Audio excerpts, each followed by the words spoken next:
Welcome, I'm Mark Morse, and today I'm going to talk about some of my Beatles compilation records I've been buying to beef up my Beatles collection. I noticed today as I was getting online and I was thinking about making this video that one of the people I subscribed to, Beatle Dustino, had posted a very similar video this morning. So my first thought was like, oh, I'm just going to scrap this project. Somebody's done it. However, after I watched his video, I've decided I have some different records. So a lot of them are the same, but and some people who might subscribe to me might not subscribe to Beatle Dustino. I'm going to link to his video too because it's really good, and he's a much more likable person than me, so you can go watch that one too. But as some of you know, I have been replenishing the records that I'd given away in the 1990s, and a lot of my focus has been on the Beatles recently. Gotten a lot of the Canon records from Capitol and Parlophone and Apple. So now I'm kind of filling out the odds and ends, and these compilations are records I bought recently to help fill out those empty areas. So let's get into that. This is not an exhaustive list or a comprehensive list of albums. These are just compilations that I personally have bought and have in my collection now. I'm just going to talk about them briefly. I just kind of want to show them off and where I'm at in my record collecting. The first one I'm going to show you is called A Collection of Beatles Oldies. This was released in 1966.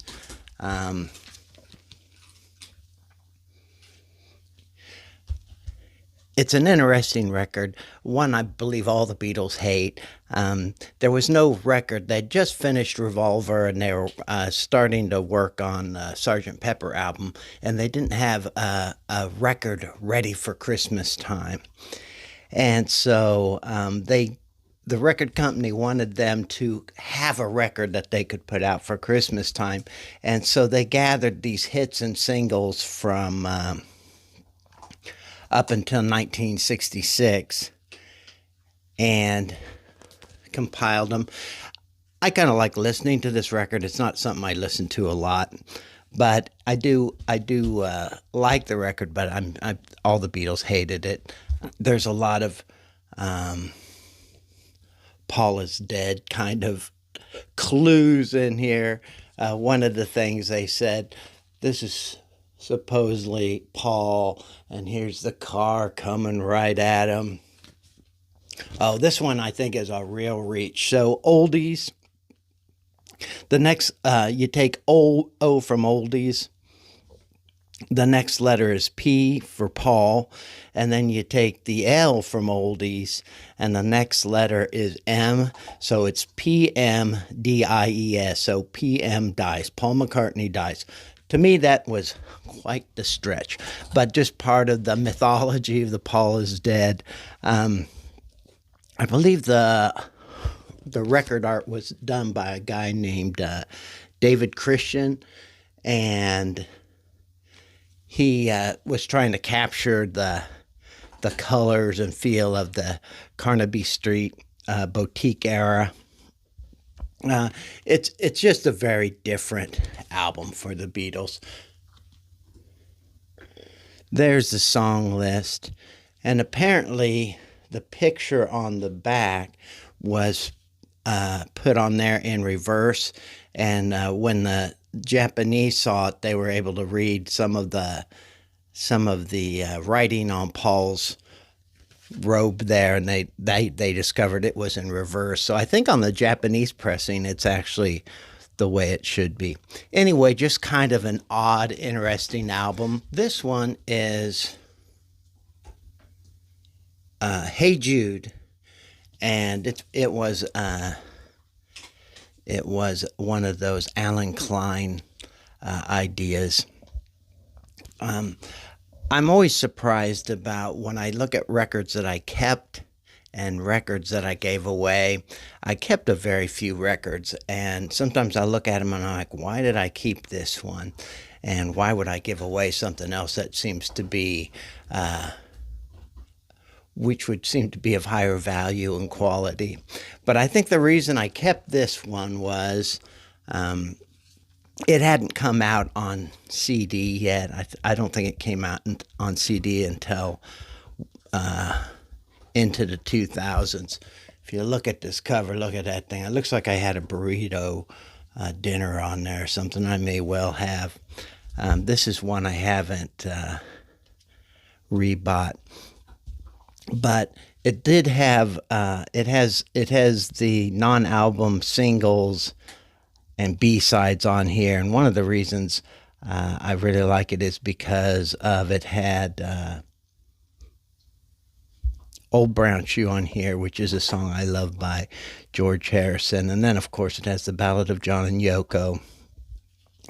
Just an odd album, but part of the compilation. This again isn't one that I bought recently. This poor thing has been through the ringer. The orange label.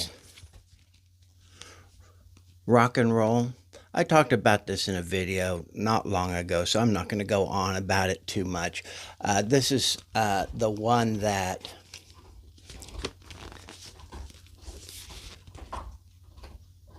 really made the Beatles look like they were a 50s band.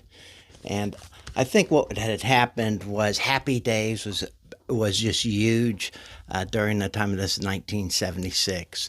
And I think they did this on purpose to make it appeal to that 1950s nostalgia thing. Beatles hated it. I want to read a couple quotes because I think they're funny. Ringo Starr said to the Rolling Stone magazine, "It made us look cheap, and we never were cheap. All that Coca-Cola and cars with big fins was the 50s."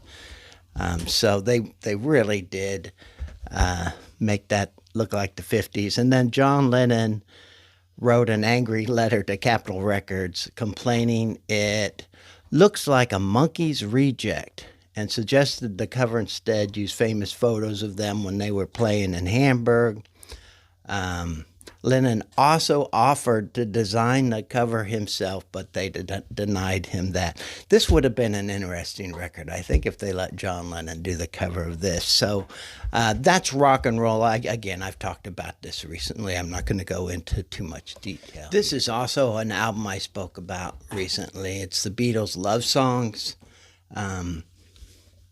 Again, not a super exciting album for me. I had this in my collection at one time. I was glad to get it back in just because it's kind of, it has the faux leather on there, kind of a classy thing. It's a double record, has this cool lyric book in there.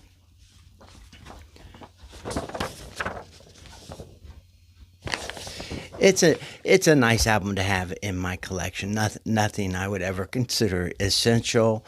The interesting thing about this, the stereo channels were reversed on here, which I believe was also something that rock and roll had to. They'd reverse the stereo channels on there. This next album is kind of a generic looking thing. The Beatles' 20 Greatest Hits. This came out in October 1982, and it does have this inner sleeve that's probably more interesting than the cover itself. And then it's on the purple Capitol label. It is. This is something I'd never had before. This is something I just picked up recently.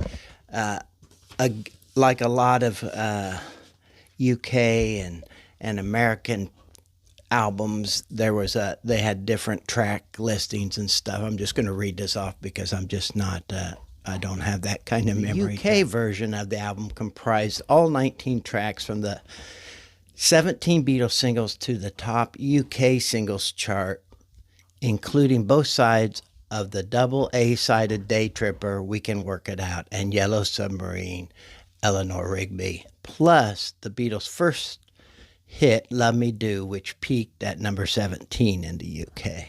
Now, the US LP, which I have here, it has a 5-minute edited version of Hey Jude, which was used due to time restraints. And the album featured the first U.S. appearance of I Want to Hold Your Hand and I Feel Fine in true stereo. This album I'll mention again soon. I am kind of excited about this next one.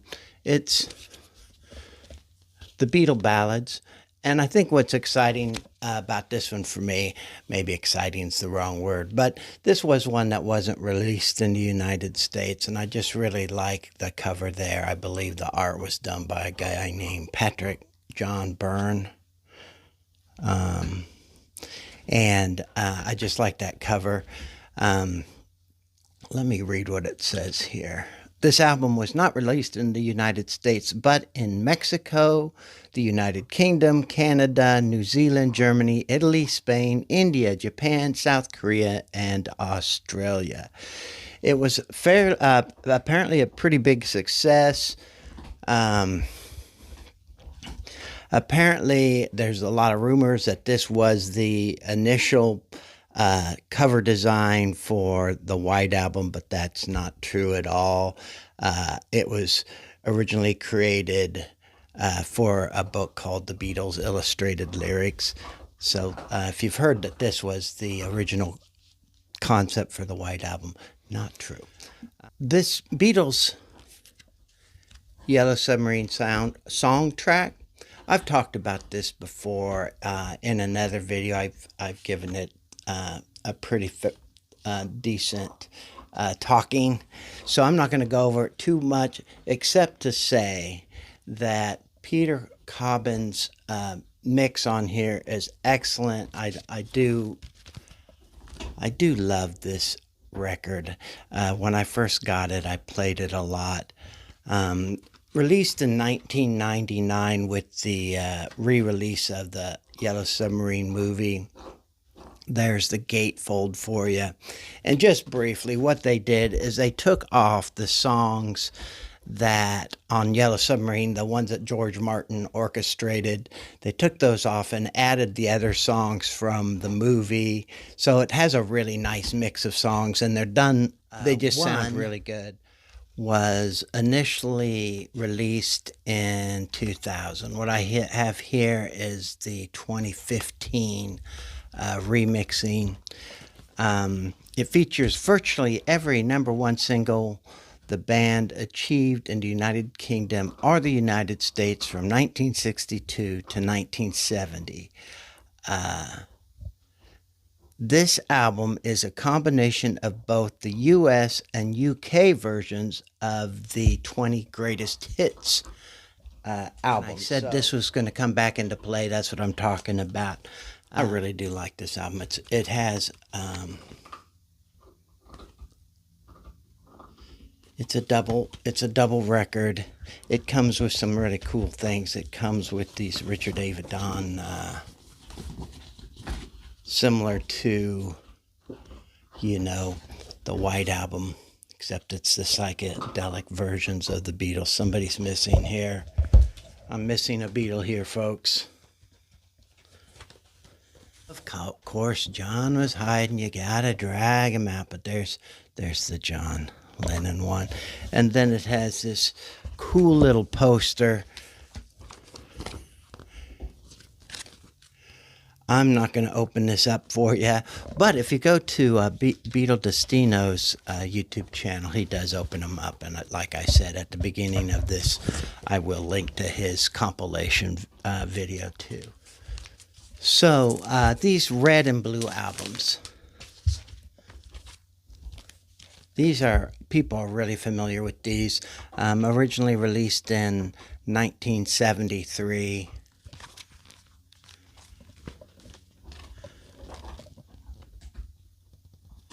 I really loved these records when they came out. And then here's the first one's 62 to 66, and then the second one is 67 to 70. I'm sure you're familiar with these. These, what I have here, are the Giles Martin remixes that just came out in November of 2023. So the disc for the blue album are blue. The ones for the red album are red. What I remember about these, when these came out in 73, when I had the originals, there was a guy I knew in high school. I was friendly with him. I didn't consider him a friend or anything, but he asked to borrow my red and blue albums, and I was such a nice guy. I even went against my natural instincts to say, no, I don't loan my albums to people I don't know very well. But I loaned them the records. And first of all, it took me a while to get them back. And then when they came back, the vinyl was fine, but the sleeves, it looked like they had been, I don't know what this guy did with them. It's like he used it for a welcome mat or something. That they were just in terrible condition, and he felt bad about it. So what he did was, where it had ripped and stuff, he had taped it together, but he'd used masking tape, and it looked so horrible. It would look so horrible. I learned a good lesson there. Two things I very rarely loan out anymore are books and records. I found that that's a bad thing. With these red and blue albums, you've already heard so much about these things since the release in November 2023, so I'm not going to go on about them. The Giles Martin's mixes are, for the most part, everybody seems to agree that the red album sounds great, really no issues there. Some people have some big issues with this blue album, especially the song I'm the Walrus. Towards the end, people are unhappy with how Giles mixed that, kind of changed the tone and feel of the song. The other one, I don't mind that one so much, but the other one is Old Brown Shoe, which is a George Harrison song that I've mentioned several times because I like it so much. But it almost sounds like it was not just a reimagining, but maybe mistakes were made and somehow got past. There's like some George Harrison guitar licks that just suddenly kind of disappear. That does not seem like that should have happened. It seems like it's more of a mistake than a remixing. But I do love these albums. The remixes came with a third disc too, so anything that has more Beatles on it, I'm gonna like. So that is my compilation collection. Thanks for sitting through this. I'm sorry, Beatle Dustino, if I hope I didn't step on your toes. I really did have this already planned to do today, and then your video came up. But your video is just as good, much better. And so thanks for watching, and I'll talk to everybody next time.